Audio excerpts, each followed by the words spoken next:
Na bila shaka mtazamaji, wapiga picha hapa Brian na Michael wananiuliza kwani nilipata memo, manake naarifiwa kwamba leo Manchester United ndio mabingwa pale FA. Haya ni taarifa za michezo, tuelekee viwanjani ambapo klabu ya KDF ilijikatia tiketi katika nusu fainali ya mchujo wa ligi ya volleyball. Hii ni kwa hisani ya ushindi wa seti 3-2 dhidi ya Wanamisitu KFS katika pambano la upande wa wanaume lililoandaliwa katika ukumbi wa Moi Kasarani.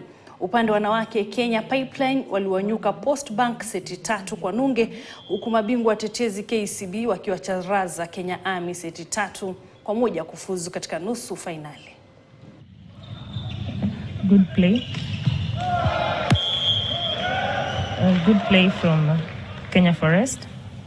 As we had said, it's a very short set. Still in play. To the 11th point. Wow. Okay. Still in play. And we have KDF as the winners of the match with 3 sets to 2 for KFS. Na klabu ya wanawake ya Kenya Police Bullets ndio mabingwa wa ligi kuu ya soka kwa kina dada msimu huu. Hii ni kwa hisani ya kuwanyuka Zetex Sparks mabao